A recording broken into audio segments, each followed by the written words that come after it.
Hey, well, hello to everyone out there in YouTube land. I hope that everybody is doing well. I am doing wonderful. Thank you so much for asking.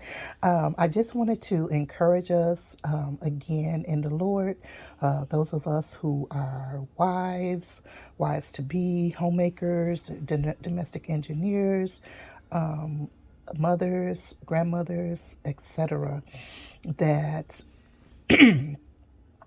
let us be very wise and be careful not to try to mimic and or pattern our home after the home of someone else. We have, sometimes there are good things in a home. Now, and I'm not saying because someone's home is bad. There are a lot of things that could be good and that they're doing in their home and whatever. But your routine and the way you run your home has to be different. It has to work for you and your household. Basically, it has to be because you cannot put a square peg in a round hole.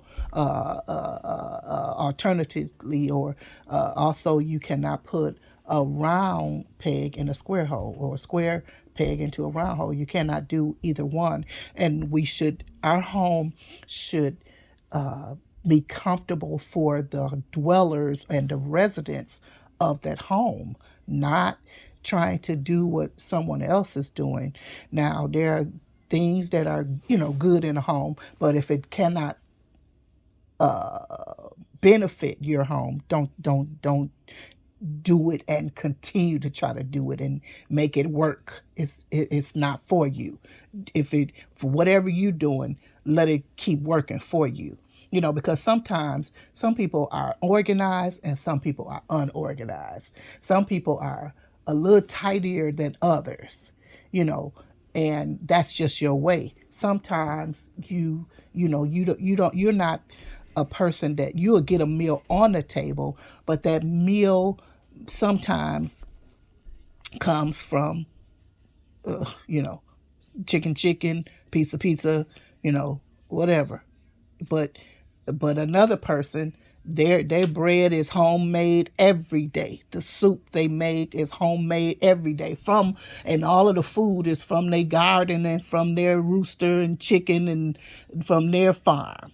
You know what I mean? So, but you can't do that, or you don't have the ability, you don't have the strength, the know-how, and or it's just not in your view right now. That's not something that you can do.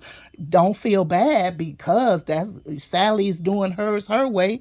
Jenny does hers her way. Martha does hers her way. It's okay. We all do what we can do and do what's right for our family. Like a lot of times we see people, their houses are pristine in quotes. They don't have any children. They don't have little bitty children running around and all of that. You know, or whatever. You know what I'm saying? Uh, and some, if it's pristine, it's because they have a lot of children that might be older that help with the running of the home or what. Everybody has a different situation. You know, so let your truth be your truth, and do the best you can and get a routine, whatever for your family. You might not be able to put a meal on the table every night.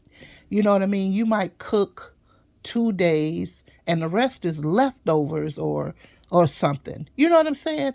Everybody's home situation is going to be different. Be to yourself, excuse me, to thyself be true. And don't stress yourself out and don't stress out your family trying to make things look like somebody else's life. Your life is your life. I mean, God didn't put us all here to be the same. That's cultish, tribalistic, etc., etc., etc. You know, he doesn't. He want us to. We're all individuals. Our families are are not gonna be the same. We're gonna have similarities, and definitely our foundation is prayerfully is going to be Christ Jesus. But we're not gonna always. We're not all the same. And we, and you can't, and don't even have that expectation. Don't look at your husband. Oh, look at, you know, your husband is Harry. His name's Harry, and you talk to Harry. Oh, Harry, you nothing like Henry, Martha's husband. He's doing this and that for the family. They're going on vacation to Tahiti next week. He's taking all of them, even the in-laws. You never take us anywhere. Or look at our car.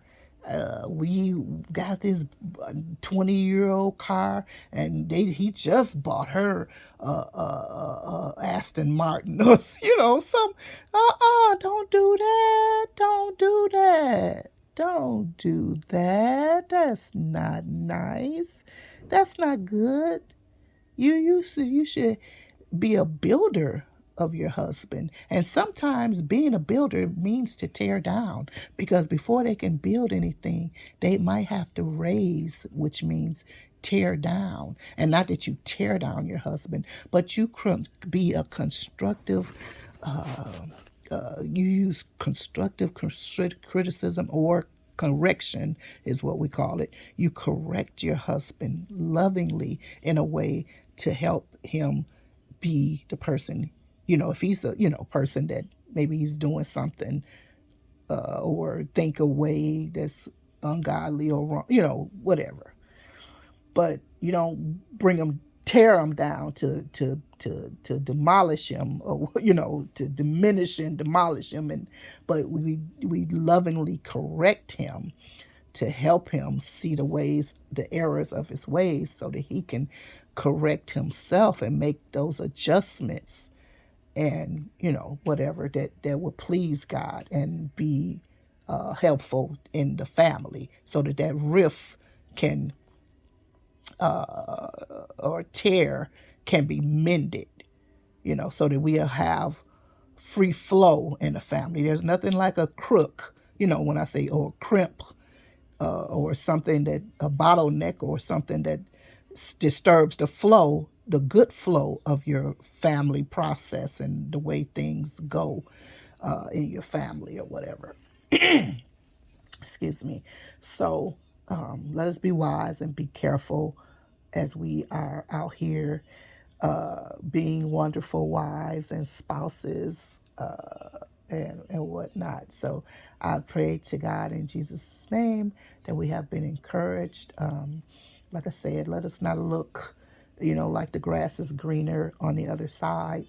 Everybody's situation and family dynamics is going to be different, and let's not look to others and look down on what we have going on. And and if anything, let's work to make our situation better or different in our family or whatever. But but be careful what you're looking at as a guide for your own family. And also, if you are a Titus 2 woman, in quotes, you be careful how you present your family and the situations to other young women and young couples and families and whatnot. Don't try to make it look like everything is perfect, and you know like you everybody wakes up in the morning with fresh breath, and and all of that, you know what I'm saying. So anyway, just wanted to encourage us in that. So prayerfully, we'll be encouraged to be free in our relationships, and in our marriages and with one another and whatnot, and to show the truth, to be the truth, so that individuals can be free and not be stressed out trying to be like others, trying to go on, breaking, running up credit, establishing credit in different places, and running that credit up, maxing that credit out, trying to have what others are having. What you have is what you have. When you're able to get better, then do better. You know, I always say live within your means. Live, well, I always say live below your means, but well beneath your means, but live within your means. What you can afford is what you can afford. You can't have certain things, then don't worry about it. Be content with what you have. Be happy with what you have right now, because trust me, down the line you'll be able to afford more, or different things or better things, as time goes on, or whatever. But be happy with what you do have. Be happy within yourself, because that's where we're lacking. We're not happy within ourselves, you know. So let us be content and happy with who we are. Not that we stay in the same place, because even, a lot of people say, well, I was born this way, I'm this way, I'm that way, or whatever. But just because we were born that way doesn't mean that God expects us to stay that way. Because we should be, once we become born again, you don't stay the same. You should be growing and learning and becoming like Christ Jesus on a daily basis. Your life should not be the same. You should not still be smoking a pack of Newport, 3 packs of Newports every day. You should not still be a fornicator or cussing and using all kind of language. You should not still be dressing, wearing short skirts and, tight clothes and all of that. No, we should be changing. Looking unto Jesus, the author and the finisher of our faith. But anyway, I love you guys very much. I pray that you have been encouraged. And yeah, talk to you later. Bye-bye for now.